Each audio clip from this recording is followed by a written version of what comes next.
Your mind is your power.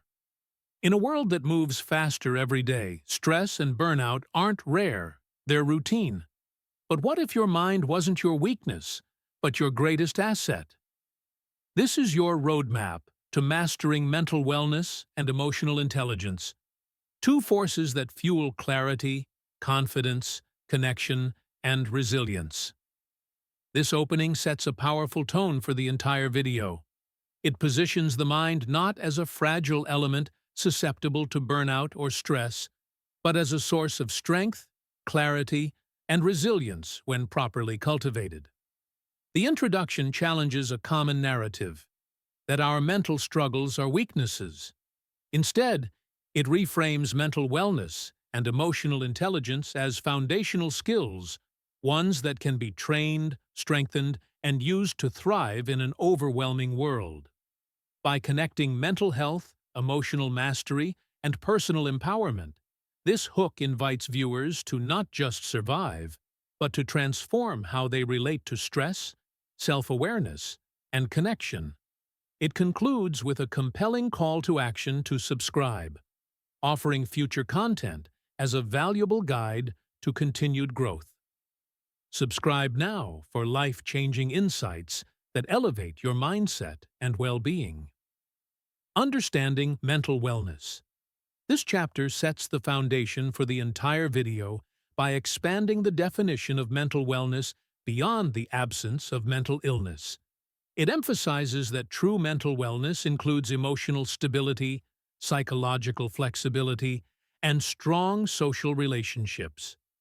Key points include: mental wellness is about how we think, feel, and act as we cope with life, not just whether we have a diagnosis. It involves balancing emotional, psychological, and social health, influencing our ability to handle stress, build relationships, and make decisions. The chapter also introduces the mind-body connection, highlighting how physical health impacts mental wellness and vice versa, such as the effects of sleep, nutrition, and exercise on mood and cognition.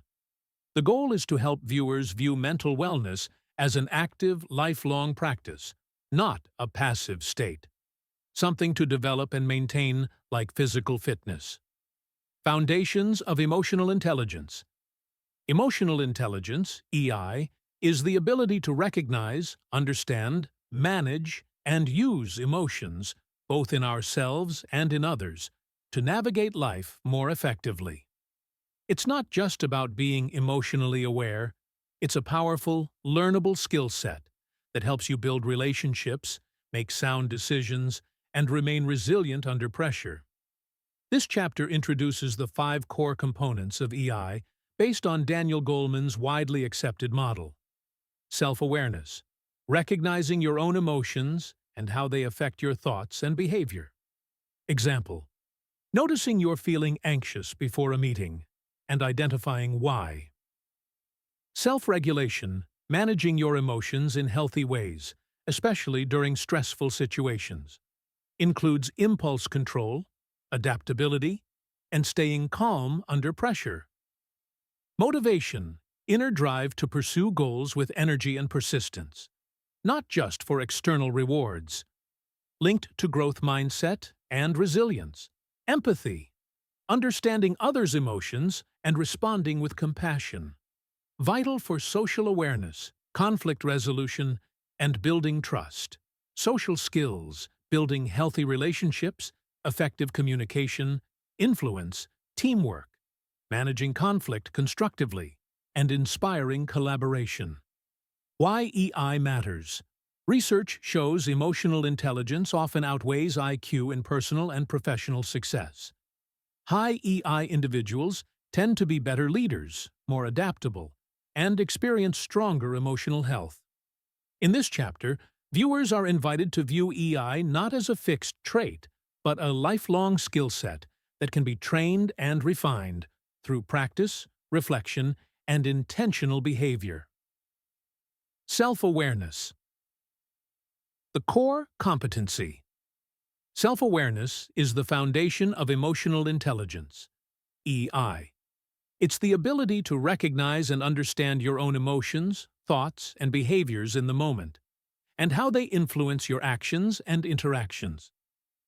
This chapter highlights three powerful tools and practices that strengthen self-awareness. 1. Identifying emotions in real time. Instead of reacting automatically, self-aware individuals pause to name what they're feeling, be it frustration, excitement, anxiety, or fear. This skill helps in separating emotion from identity. I feel anxious, not I am anxious.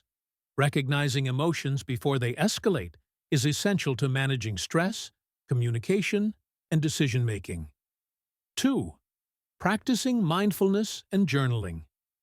Mindfulness teaches presence, tuning into your breath, sensations, and mental state without judgment. Journaling builds emotional clarity by reflecting on daily events, emotional patterns, and thought cycles.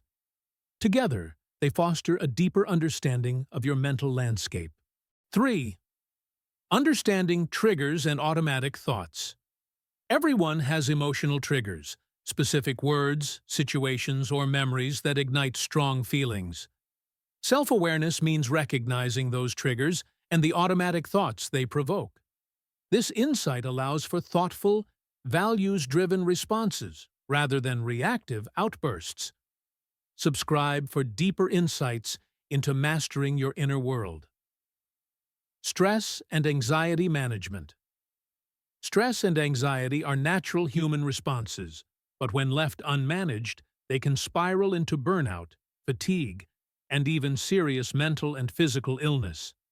This chapter explains not just what stress and anxiety are, but how to take control of them using simple, science-backed strategies. Understanding the difference. Acute stress is short-term, like stage fright or a deadline. It can actually enhance performance in small doses. Chronic stress is ongoing and damaging. It can affect sleep, immunity, memory, and emotional stability. Anxiety is often future-focused worry. While stress is triggered by external pressure, anxiety can persist even without a clear cause. Practical techniques covered.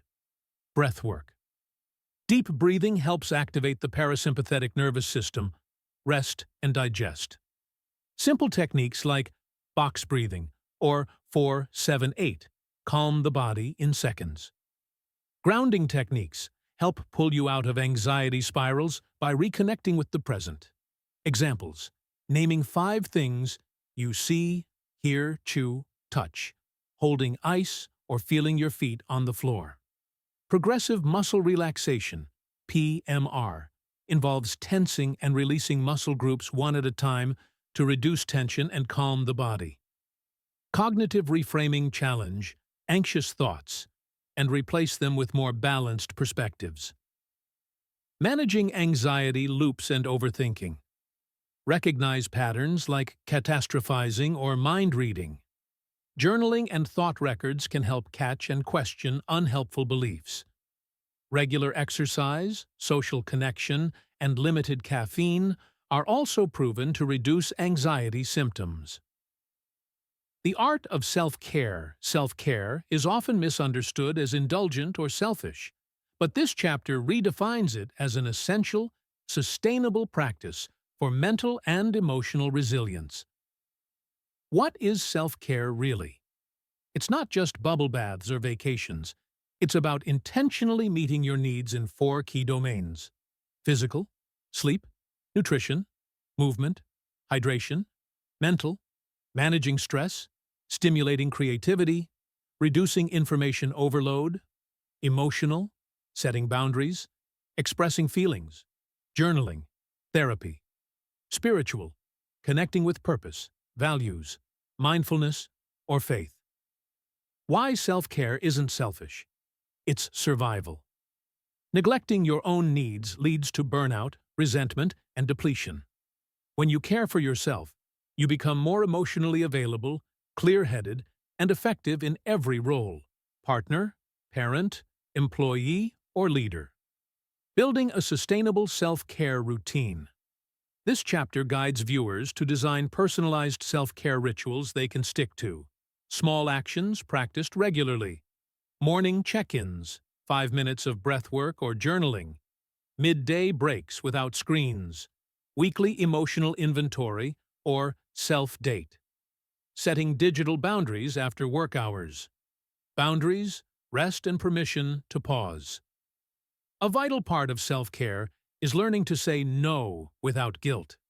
Creating time for rest and recovery is not laziness, it's maintenance. Pleasure and play aren't luxuries, they're critical for joy and regulation. Building resilience. Resilience is the ability to bounce back from setbacks, cope with adversity, and thrive in the face of difficulty. It's not about being unaffected by stress or trauma. It's about learning to bend, not break. This chapter dives deep into both the science and practice of resilience. The science of psychological resilience. Resilience isn't a fixed trait. It's a dynamic skill set that can be cultivated. Neuroscience shows that repeated use of coping mechanisms rewires the brain to better handle stress over time. Neuroplasticity. Resilient people tend to have strong self-efficacy, belief in personal control, and an internal locus of control. How to bounce back from adversity. Resilience involves recognizing pain, not suppressing it, then using it as fuel to grow. Adaptive coping strategies, reframing negative events, seeking support, staying action-oriented. Accepting what you can't control while acting on what you can. Grit, optimism, and growth mindset. Grit, staying committed to long-term goals, even when progress is slow or painful. Optimism, maintaining a hopeful outlook, even during setbacks. Growth mindset, believing your abilities and circumstances can improve with effort. These aren't just attitudes, they're mental habits that shape how we respond to challenge. Tools for building resilience. Visualization. Seeing yourself succeed builds confidence and motivation. Meaning making. Finding purpose in suffering creates emotional strength. What did this experience teach me? Narrative therapy. Rewriting your personal story from a place of power and agency. Connection. Social bonds are among the strongest predictors of resilience. Like content that builds strength from within? Subscribe and stay empowered. Burnout. Symptoms, stages, and recovery. Burnout is a state of physical, emotional, and mental exhaustion caused by prolonged stress, especially when you feel overworked and undervalued. It's not just being tired. It's a warning sign from your body and brain that something deeper is out of alignment. The 3 stages of burnout. Emotional exhaustion. You feel completely drained, detached, or numb toward tasks and people. Sleep doesn't help. Energy feels permanently low. Cynicism/depersonalization. You become more negative, frustrated, or distant. You may emotionally shut down, feel unmotivated, or lose compassion for others. Reduced efficacy. You start to doubt your skills or question your impact. Even small tasks feel overwhelming. Your self-worth takes a hit. Types of burnout. Workplace burnout. Caused by unrealistic demands, toxic environments, or a lack of control. Life burnout. Often affects caregivers, parents, or students juggling too many roles. Compassion fatigue. Common in healthcare, teachers, and helpers. Emotional depletion from always being on. Recovery without quitting everything. Burnout doesn't always require drastic change, but it does require intervention. Steps to recovery. Recognize the signs early, especially emotional detachment and fatigue. Set boundaries around work, energy leaks, and emotional labor. Reclaim joy and creativity. Burnout kills spontaneity, so bring back hobbies or play. Practice self-compassion. Stop blaming yourself for struggling. Digital wellness and modern stressors. In today's world, the digital environment plays a major role in mental wellness, both positively and negatively. This chapter explores how our relationships with screens, devices, and digital content shape our mood, focus, and stress levels. Modern stressors in the digital age comparison. Anxiety. Social media often shows highlight reels, leading to feelings of inadequacy, FOMO, fear of missing out, and low self-worth. Information overload. Constant news cycles, alerts, and notifications overwhelm our nervous systems, contributing to chronic stress and mental fatigue. Dopamine overload. Algorithms are designed to hook attention and exploit our reward systems, leading to digital addiction and reduced ability to focus. Digital wellness strategies, screen time awareness. Use built-in tools, like iPhone's screen time or Android's digital well-being, to track and limit usage intentionally. Set app time limits or schedule no screen hours daily. Dopamine detoxing. Take planned breaks from overstimulating apps, e.g., TikTok, Instagram, to reset attention and reward systems. Replace passive scrolling with mindful activities like walking, journaling, or creative work. Digital boundaries. Create tech-free zones at home, e.g., bedroom, dining table. Avoid screens 60 to 90 minutes before bed to protect sleep hygiene and melatonin production. Mindful consumption. Follow accounts that uplift, educate, and inspire. Mute those that trigger anxiety or insecurity. Be intentional about why you're using a device, entertainment, learning, connection, to stay in control. Subscribe now to master the habits that build unshakable resilience. Mental wellness and emotional intelligence. Master yourself to master your life.